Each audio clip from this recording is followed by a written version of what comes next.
Você já imaginou conhecer a oração que Jesus fazia antes de realizar seus milagres? Uma prece tão poderosa que precedia a cura de cegos, a multiplicação de pães e até mesmo a ressurreição dos mortos? E se eu te disser que essa oração, oculta por séculos da maioria do mundo cristão, está registrada em uma Bíblia específica, a mais antiga e completa que existe? Fique comigo, porque hoje vamos desvendar um dos segredos mais bem guardados da cristandade, encontrado exclusivamente na Bíblia Etíope. Primeiro, vamos entender o que torna a Bíblia Etíope tão especial. A Igreja Ortodoxa Etíope Tewahedo é uma das comunidades cristãs mais antigas do mundo, com raízes que remontam ao século I. A sua Bíblia, conhecida como o Cânone Etíope, é única. Enquanto a Bíblia protestante tem 66 livros e a católica tem 73, a Bíblia Etíope possui impressionantes 81 livros. Ela inclui textos que foram perdidos ou descartados por outras tradições,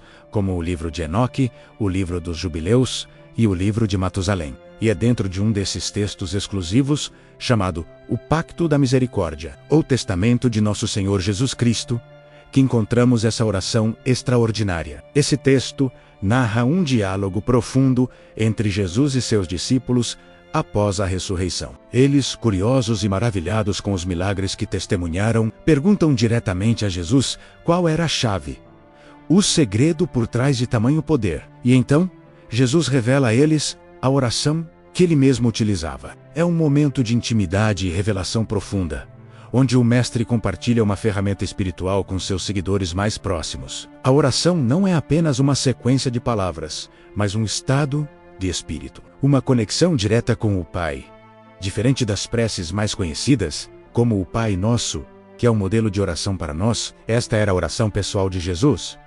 A sua comunicação íntima com Deus antes de manifestar o poder divino no mundo. A estrutura e as palavras dessa prece revelam uma compreensão da natureza de Deus e da realidade que é incrivelmente profunda. Ela começa com um reconhecimento da soberania e da majestade de Deus, não como um rei distante, mas como uma fonte onipresente de vida e poder. Vamos explorar um trecho dessa oração para que você possa sentir a sua força. Jesus começava invocando o Pai com uma linguagem que transcendia o comum. Ele dizia algo como: Ó Pai, Senhor do céu e da terra, que existes antes que o mundo fosse criado, tu, cuja essência preenche tudo, e cujo poder sustenta toda a criação. Em teu nome, que é a própria vida, eu me apresento.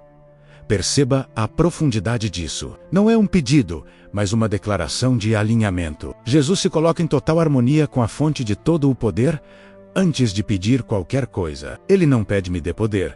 Ele reconhece que o poder já existe e simplesmente se torna um canal para ele. O segundo aspecto fascinante da oração é o foco na fé e na certeza absoluta. A oração não contém dúvidas ou hesitações. Ela é uma afirmação. Jesus continua, declarando que a vontade do Pai já está sendo feita. Ele não diz se for da tua vontade, mas sim porque é da tua vontade.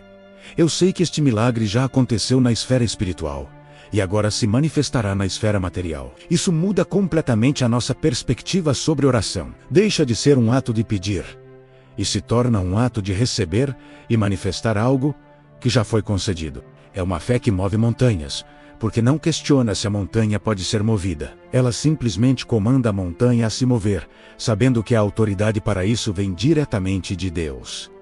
Imagine a cena. Lázaro está morto há 4 dias. A situação é humanamente impossível.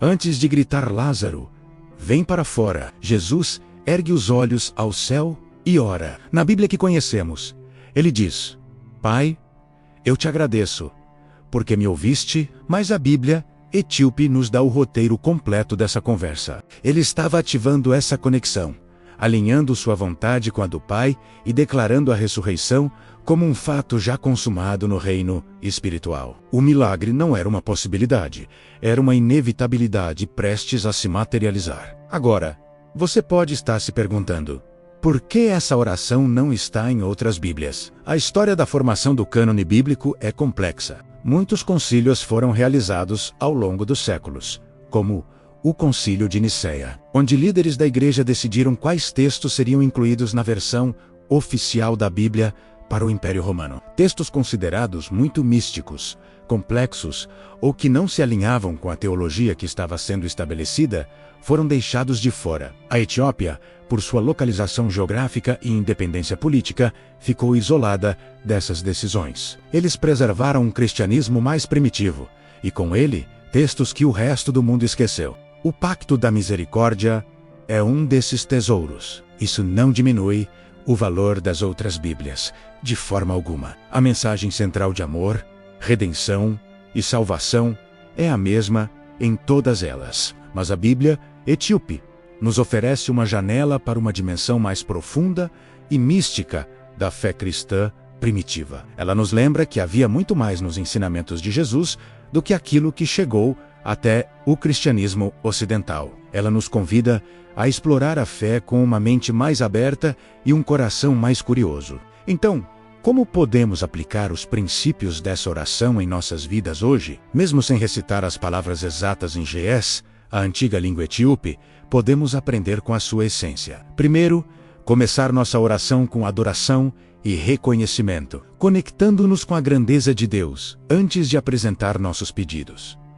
Segundo, orar com fé declaratória, em vez de pedir com dúvida. Podemos aprender a agradecer pela resposta antes mesmo de vê-la, confiando plenamente no poder e na bondade de Deus. Terceiro, buscar um alinhamento total com a vontade divina, entendendo que somos canais do poder de Deus e não a fonte desse poder. Pense nisso.